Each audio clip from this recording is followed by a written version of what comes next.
नारायण नारायण नारायण नारायण। श्रीमद्भागवत तृतीय स्कंध अथ त्रयोविंशोऽध्यायः 23वां अध्याय। कर्दम और देवहूति का विहार।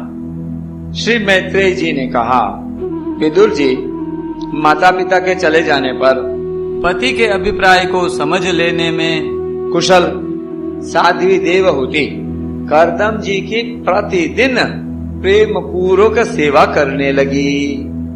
ठीक उसी तरह जैसे श्री पार्वती जी भगवान शंकर की सेवा करती हैं। उसने काम वासना, दंभ, द्वेष, लोभ, पाप और मद का त्याग कर बड़ी सावधानी और लगन के साथ सेवा में तत्पर रहकर विश्वास, पवित्रता, गौरव, संयम, शुश्रूषा, प्रेम और मधुर भाषण आदि गुणों से अपने परम तेजस्वी पतिदेव को संतुष्ट कर लिया।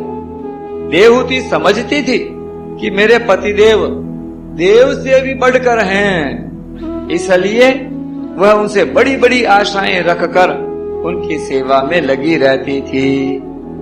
इस प्रकार बहुत दिनों तक अपना अनुवर्तन करने वाली उस मनुपुत्री को व्रत आदि का पालन करने से दुर्बल हुई देख देवर्षि श्रेष्ठ कर्दम को दयावश कुछ खेद हुआ और उन्होंने उससे प्रेम गदगद वाणी में कहा। कर्दम जी बोले, तुष्टो अहम अद्य तव मानवी मानदाया। हे मनुनंदिनी, तुमने मेरा बड़ा आदर किया है। मैं तुम्हारी उत्तम सेवा और परम भक्ति से बहुत संतुष्ट हूँ। सभी देहधारियों को अपना शरीर बहुत प्रिय एवं आदर की वस्तु होता है, किंतु तुमने मेरी सेवा के आगे उसके क्षीण होने की भी कोई परवाह नहीं की। अतः अपने धर्म का पालन करते रहने से मुझे तप, समाधि, उपासना और योग के द्वारा जो भय और शोक से रहित भगवत प्रसाद स्वरूप विभूतियां प्राप्त हुई हैं, उन पर मेरी सेवा के प्रभाव से अब तुम्हारा भी अधिकार हो गया है। मैं तुम्हें दिव्य दृष्टि प्रदान करता हूँ, उसके द्वारा तुम उन्हें देखो। अन्य जितने भी भोग हैं वे तो भगवान श्री हरि के त्रिकुटी विलास मात्र से नष्ट हो जाते हैं, अतः वे इनके आगे कुछ भी नहीं है। तुम मेरी सेवा से भी कृतार्थ हो गई हो। अपने पातिव्रत धर्म का पालन करने से तुम्हें ये दिव्य भोग प्राप्त हो गए हैं, तुम इन्हें भोग सकती हो। हम राजा हैं, हमें सब कुछ सुलभ है। इस प्रकार जो अभिमान आदि विकार हैं, उनके रहते हुए मनुष्यों को इन दिव्य भोगों की प्राप्ति होनी कठिन है। कर्दम जी के इस प्रकार कहने से अपने पतिदेव को संपूर्ण योग माया और विद्याओं में कुशल जानकर उस अबला की सारी चिंता जाती रही। उसका मुख किंचित संकोच भरी चितवन और मधुर मुस्कान से खिल उठा और वह विनय एवं प्रेम से गदगद वाणी में इस प्रकार कहने लगी। देवहूति ने कहा, द्विज श्रेष्ठ स्वामीन, मैं यह जानती हूँ कि कभी निष्फल न होने वाली योग शक्ति और त्रिगुणात्मिका माया पर अधिकार रखने वाले आपको ये सब ऐश्वर्य प्राप्त हैं, किंतु प्रभो, आपने विवाह के समय जो प्रतिज्ञा की थी कि गर्भाधान होने तक मैं तुम्हारे साथ गृहस्थ सुख का उपभोग करूंगा, उसकी अब पूर्ति होनी चाहिए, क्योंकि श्रेष्ठ पति के द्वारा संतान प्राप्त होना पतिव्रता स्त्री के लिए महान लाभ है।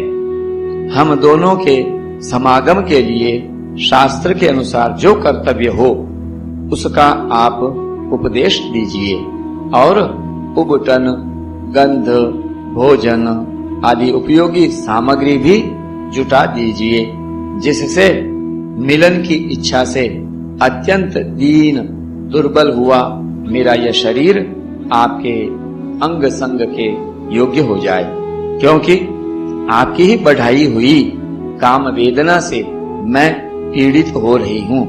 स्वामिन, इस कार्य के लिए एक उपयुक्त भवन तैयार हो जाए, इसका भी विचार कीजिए।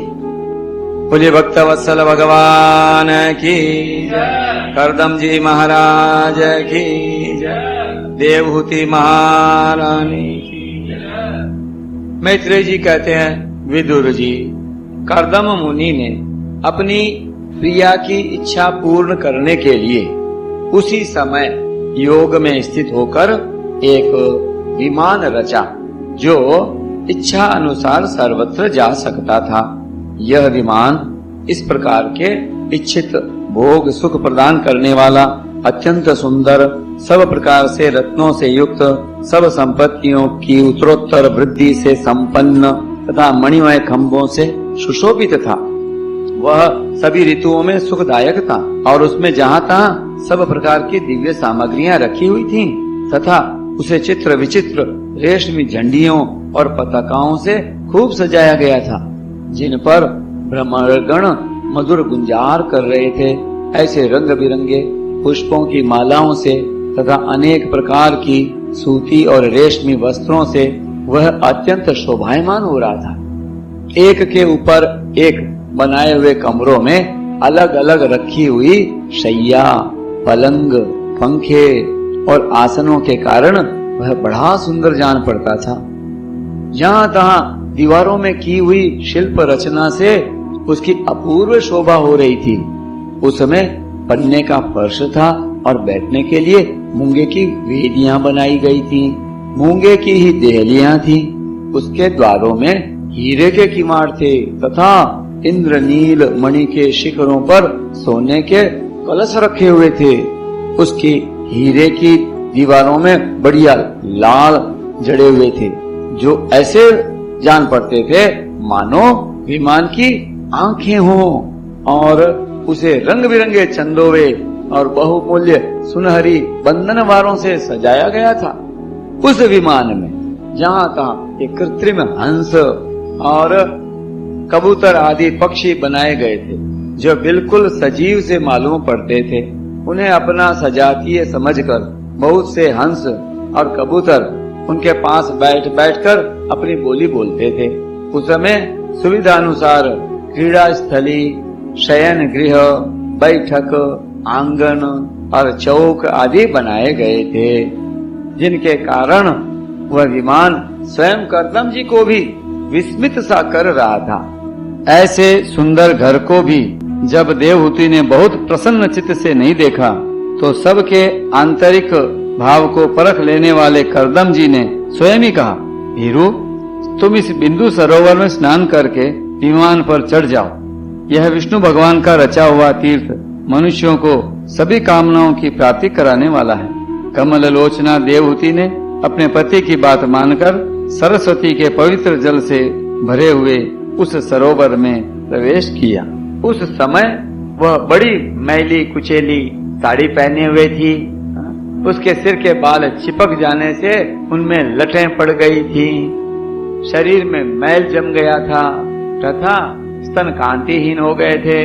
सरोवर में गोता लगाने पर उसने उसके भीतर एक महल में 1000 कन्याएं देखी। वे सभी किशोर अवस्था की थीं और उनके शरीरों से कमल की सी गंध आती थी। देवहूति को देखते ही वे सब स्त्रियां सहसा खड़ी हो गईं और हाथ जोड़कर कहने लगी, हम आपकी दासियां हैं, हमें आज्ञा दीजिए, आपकी क्या सेवा करें। विदुर जी, तब स्वामिनी को सम्मान देने वाली उन रमणियों ने बहुमूल्य मसालों तथा गंध आदि से मिश्रित जल के द्वारा मनस्विनी देवहूति को स्नान कराया तथा उसे 2 नवीन और निर्मल वस्त्र पहनने को दिए। फिर उन्होंने ये बहुत मूल्य के बड़े सुंदर और कांतिमान आभूषण, सर्वगुण संपन्न भोजन और पीने के लिए अमृत के समान स्वादिष्ट आसव प्रस्तुत किए। अब तो देवहूति ने दर्पण में अपना प्रतिबिंब देखा तो उसे मालूम हुआ कि वह भांति भांति के सुगंधित फूलों के हारों से विभूषित है, स्वच्छ वस्त्र धारण किए हुए है, उसका शरीर भी निर्मल और कांतिमान हो गया है तथा उन कन्याओं ने बड़े आदर पूर्वक उसका मांगलिक श्रृंगार किया है। उसे सिर से स्नान कराया गया है। स्नान के पश्चात अंग अंग में सब प्रकार के आभूषण सजाए गए हैं तथा उसके गले में हार हुमेल, हाथों में कंकण और पैरों में छमछमाते हुए सोने के पायजेब सुशोभित हैं। कमर में पड़ी हुई सोने की रत्न जटित करधनी से, बहुमूल्य मणियों के हार से और अंग अंग में लगे हुए कुमकुम आदि मंगल द्रव्यों से उसकी अपूर्व शोभा हो रही है। उसका मुख सुंदर दंतावली, मनोहर भौहें, कमल की कली से स्पर्धा करने वाले प्रेम कटाक्षमय सुंदर नेत्र और नीली अलकावली से बड़ा ही सुंदर जान पड़ता है। विदुर जी, जब देवहूति ने अपने प्रिय पतिदेव का स्मरण किया तो अपने को सहेलियों के सहित वहीं पाया जहां प्रजापति कर्दम जी विराजमान थे। उस समय अपने को सहस्रों स्त्रियों के सहित अपने प्राणनाथ के सामने देख इसे उनके योग का प्रभाव समझकर देवहूति को बड़ा विस्मय हुआ।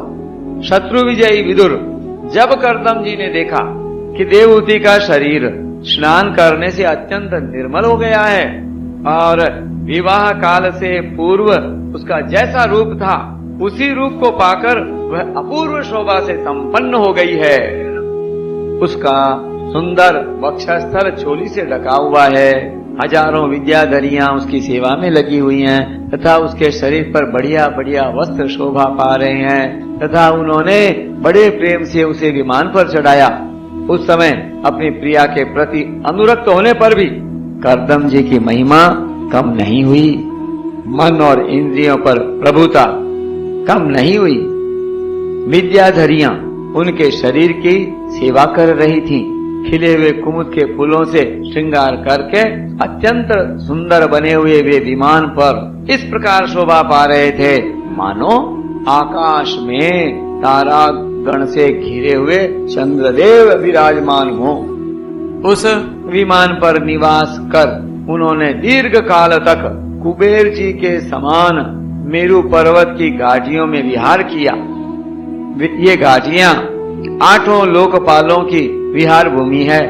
इनमें कामदेव को बढ़ाने वाली शीतल मंद सुगंध वायु चलकर इनकी कमनीय शोभा का विस्तार करती है तथा श्री गंगा जी के स्वर्गलोक से गिरने की मंगलमय ध्वनि निरंतर गूंजती रहती है। श्री भगवती भागीरथी गंगा मैया की।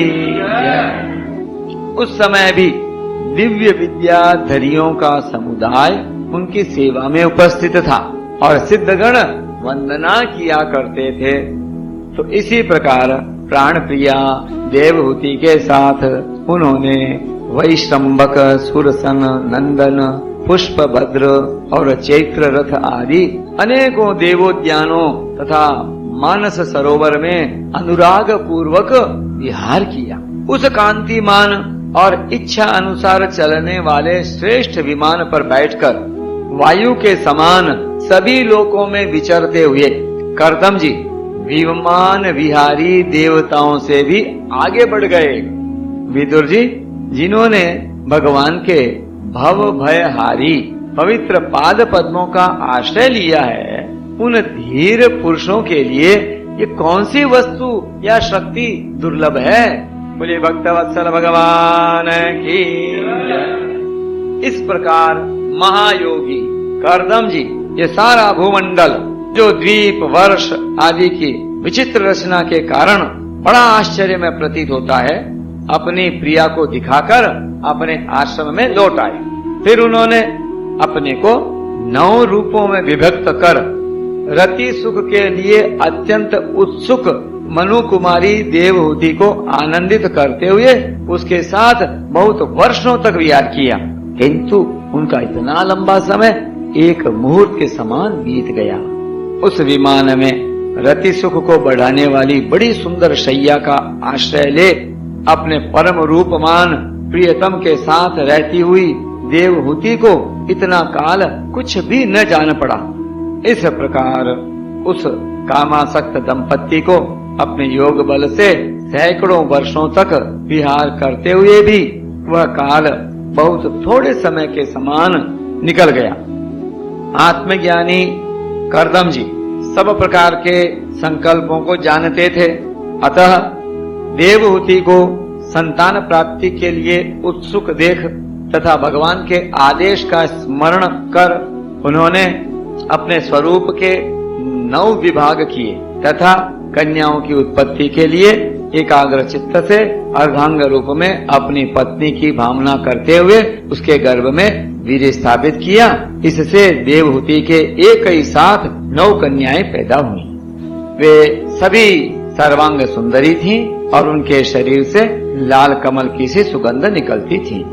इसी समय शुद्ध स्वभाव वाली सती देवहूति ने देखा कि पूर्व प्रतिज्ञा के अनुसार उसके पति देव संन्यास आश्रम ग्रहण करके वन को जाना चाहते हैं, तो उसने अपने आंसुओं को रोककर ऊपर से मुस्कुराते हुए व्याकुल एवं संतप्त हृदय से धीरे धीरे अति मधुर वाणी में कहा।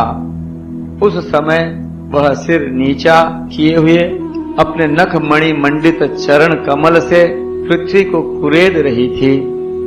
देवहूति ने कहा, भगवन, आपने जो कुछ प्रतिज्ञा की थी वह सब तो पूर्णतः निभा दी, तो भी मैं आपकी शरणागत हूं, अतः आप मुझे अभय दान और दीजिए। ब्राह्मण, इन कन्याओं के लिए योग्य वर खोजने पड़ेंगे और आपके वन को चले जाने के बाद मेरे जन्म मरण रूप शोक को दूर करने के लिए भी कोई होना चाहिए। प्रभु, अब तक परमात्मा से विमुख रहकर मेरा जो समय इंद्रिय सुख भोगने में बीता है वह तो निरर्थक ही गया।